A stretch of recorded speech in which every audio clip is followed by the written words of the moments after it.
Brussels in winter is a veritable winter wonderland, with markets spilling out onto the streets, delicious food at every turn, and lights illuminating even the darkest nights and rainiest of days. The capital of Belgium is famed for many things, including its mouth-watering waffles, abundance of fries, its number of bars serving Belgian beers, and for its pint-sized mascot, the statue of a little boy peeing, known locally as Manneken Pis. Welcome to Brussels. We're here to discover the best of Brussels this Christmas time. In the next few days, we're going to show you the best Christmas markets, the best illuminations, and more. So without further ado, let's get into the best things to do in Brussels at Christmas.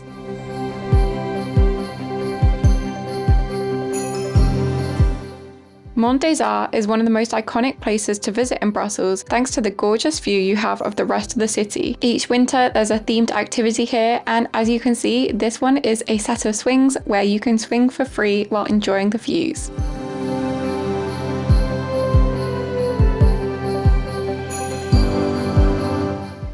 Manneken Pis is the statue of the little boy peeing, and it's become something of a symbol of Brussels. There are statues of it everywhere, replicas. There's even the garderobe Manneken Pis where you can visit his entire wardrobe, although a lot of people are unfortunately a bit disappointed by the size of the statue.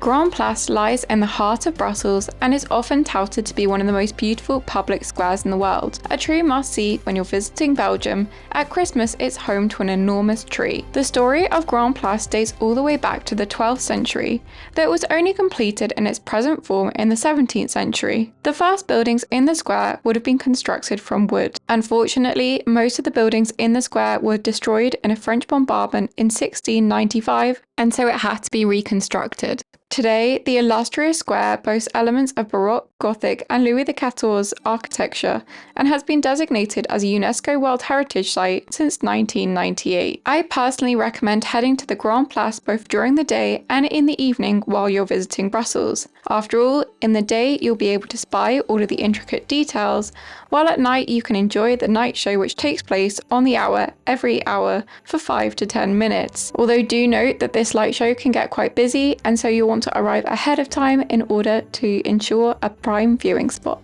There are also a number of chocolate shops in the Grand Place. The historic city centre of Brussels is completely pedestrianised, and so the best way to explore is on your own 2 feet. Wander through the streets and you'll be rewarded with gorgeous views of beautiful storefronts and illuminations.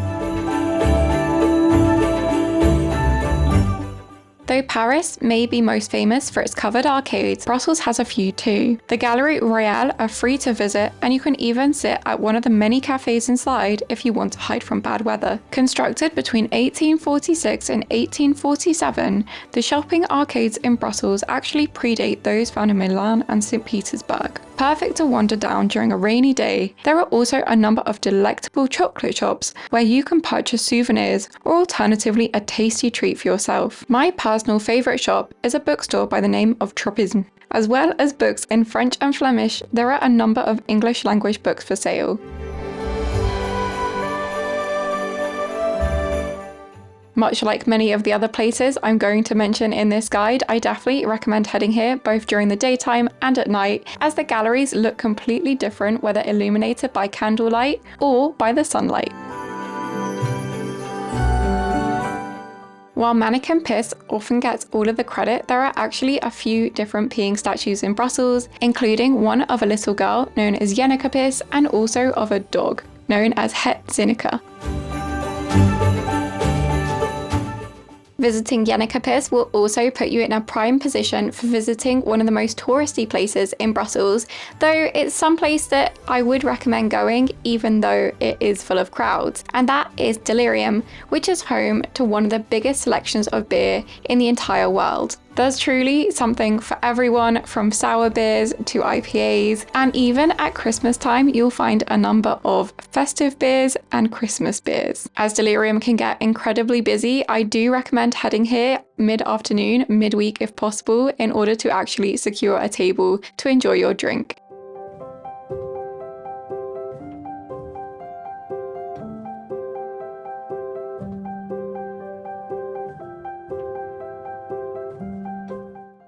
If it happens to be raining during your time in Brussels, which unfortunately is quite likely as the winter sees a fair bit of rain, then one of the best indoor activities is to actually head into the cathedral. Located just a few minutes walk away from the Mont des Arts, the ecclesiastical building is dedicated to St. Michael and St. Gudula. The cathedral finds its roots as far back as the 9th century, when a chapel to St. Michael likely existed on the site. The church you see today was built between the 11th and 15th centuries, with the twin towers on the front facade having been constructed in 1485. At Christmas, the cathedral is home to a number of amazing life-size nativity scenes, which have been created in various countries from across the world.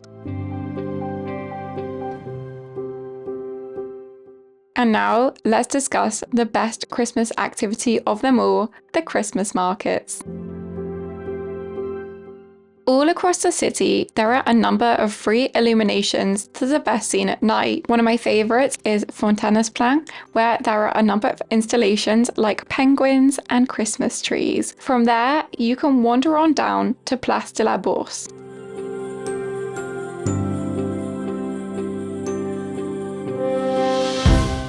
When wandering around the centre of Brussels, you would be forgiven for thinking that the Christmas market is just one continuous stretch. However, this is just not the case, and the market actually takes place over several specific locations. One of the most iconic is on Place de la Bourse, where you'll find a number of vendors selling everything from Christmas market food, like churros and raclette and mulled wine, to vendors selling artisanal goods and craft, including scarves, hats, gloves, ornaments, and the like.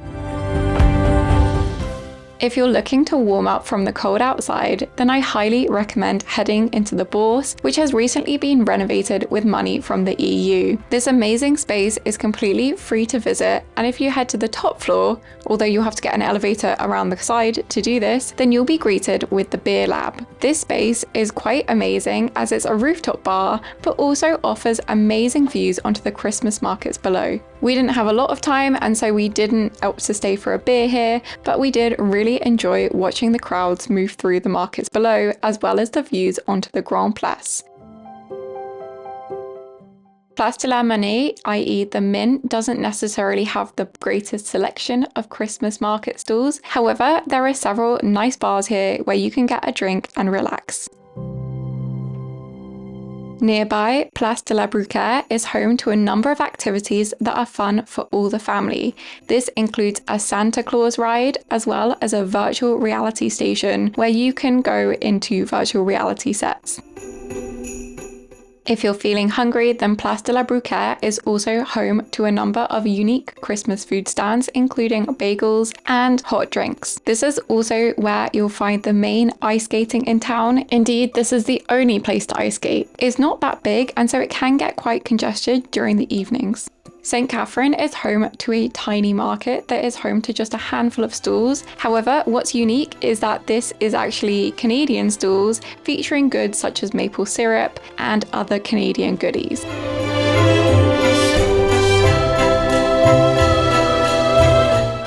The largest and most impressive of the Christmas markets of Brussels, and one that you definitely won't want to miss, is Marché aux Poissons, which means the fish market. This is truly the place to come whether you want to get food or buy some souvenirs. After all, you can find jewellery for sale, hand-poured candles, leather goods, and much, much more. In terms of food, this is definitely where we saw the greatest selection. There are also a number of amazing drinks for sale, including hot chocolate, vin chaud of course, and even some indoor chalets where you can warm up with a drink while overlooking the crowds. Even though I'm scared of heights, it's worth noting that the Marché aux Poissons is also home to a giant Ferris wheel, which I definitely recommend taking to get gorgeous views of the market laid out below. And if you've made it to the end of the video, then thank you so much for watching, and don't forget to subscribe for more travel movies. See you next time. Bye!